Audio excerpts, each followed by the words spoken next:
श्री गणेशाय नमः। आज का दिन आप सभी के लिए मंगलमय हो। आज चैत्र महीने की कृष्ण पक्ष की चतुर्थी है। चतुर्थी के दिन चौथ माता की कथा अवश्य सुनना चाहिए। इससे चौथ माता की कृपा सदैव बनी रहती है। आइए सुनते हैं चौथ माता की कथा। एक नगर में एक सेठ सेठानी रहते थे। उनके एक बेटा व बहू थे।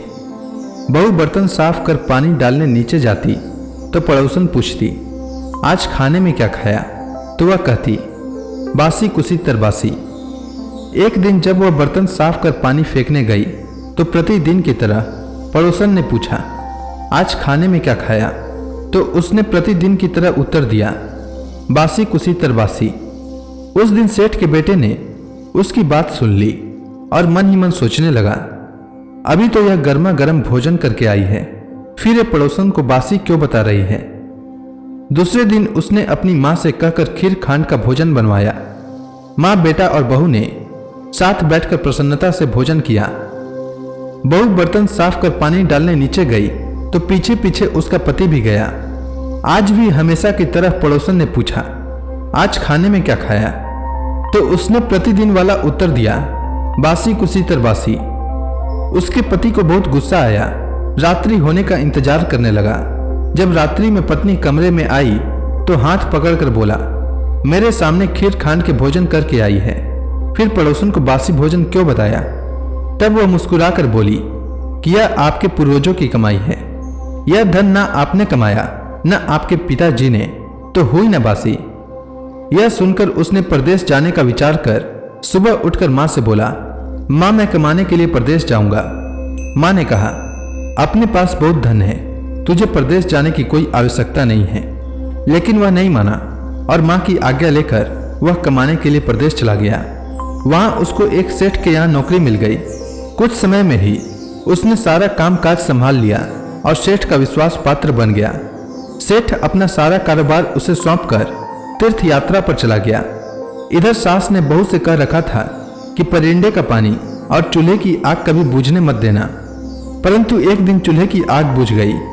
बहू पड़ोसन के घर अग्नि लेने गई। उसने देखा कि पड़ोस की औरतें चौथ माता की पूजा कर रही थीं। उसने पूछा, आप यह किस माता का पूजन कर रही हैं और इस पूजा को करने से क्या फल मिलता है? तब पड़ोसन ने कहा, यह चौथ माता का व्रत है। इस व्रत को करने से स्त्रियों को अखंड सौभाग्य, उत्तम रूप, सुख और गुणवान संतान तथा बिछड़े का मिलन होता है।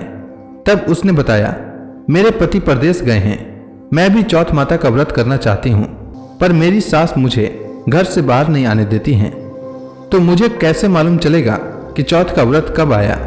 तब पड़ोसन ने कहा, बहू, तुम रोजाना एक डिबिया में एक दाना गेहूं रखते जाना। जब 30 दाने हो जाएं, उस दिन चौथ माता का व्रत रख लेना और शाम को चौथ विनायक जी का पूजन कर चंद्रमा को अर्घ देकर फिर खाना खा लेना। साहूकार की बहू को पड़ोसन के कहे अनुसार व्रत करते हुए बहुत समय बीत गए।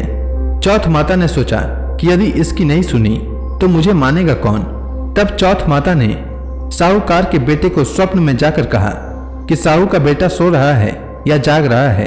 तो उसने कहा, ना सो रहा हूं और ना जाग रहा हूं, चिंता में हूं। इस पर चौथ माता ने कहा, चिंता छोड़ और घर जाकर तेरे परिवार को संभाल। तब साहूकार के बेटे ने कहा, मेरा कारोबार बहुत फैला है। तब चौथ माता बोली, सुबह उठकर स्नान ध्यान से निवृत्त हो, दुकान जाकर चौथ माता का नाम लेकर घी का दीपक जलाकर बैठ जाना। जिसको लेना होगा वह ले जाएगा और जिसको देना होगा वह दे जाएगा। सुबह उसने वैसा ही किया और देखते ही देखते हिसाब हो गया और उसने घर जाने की तैयारी कर ली। घर रवाना हुआ तो रास्ते में एक सांप अपनी 100 वर्ष की आयु पूर्ण करके दाह समाधि लेने जा रहा था। उसने उसको सिस्कार दिया। सांप ने गुस्से में कहा, मैं अपनी आयु पूर्ण करके मुक्ति पाने जा रहा था, तूने मुझे टोक दिया, इसलिए अब मैं तुझे डसूंगा। इस पर साहूकार के बेटे ने कहा, मैं 12 वर्ष के बाद अपने घर जा रहा हूं, मैं अपनी मां व पत्नी से मिल लूं, तब डस लेना। तब सांप बोला, तू घर जाकर पलंग पर सो जाएगा। तब उसने कहा, मैं अपनी पत्नी की चोटी लटका दूंगा, उस पर चढ़कर डस लेना। घर पहुंचा तो वह उदास था। बेटा कुछ बोला नहीं, लेकिन उसकी पत्नी होशियार थी। सब बात पता करके उसके कमरे की एक सीढ़ी पर दूध, दूसरी पर चूरमा, तीसरी पर बालू रेत, इत्र और फूल आदि रखकर चौथ माता से प्रार्थना की, हे चौथ माता, मेरे पति के प्राणों की रक्षा करना। अर्धरात्रि में सांप आया और दूध पिया, चूरमे व बालू मिट्टी में किलोले करा, फिर बोला, साहूकार के बेटे की बहू, सुख तो बहुत दिया पर वचनों का बंधा हूं, डसूंगा तो जरूर। तब चौथ बिंदायक जी ने सोचा, इसकी रक्षा तो करनी चाहिए।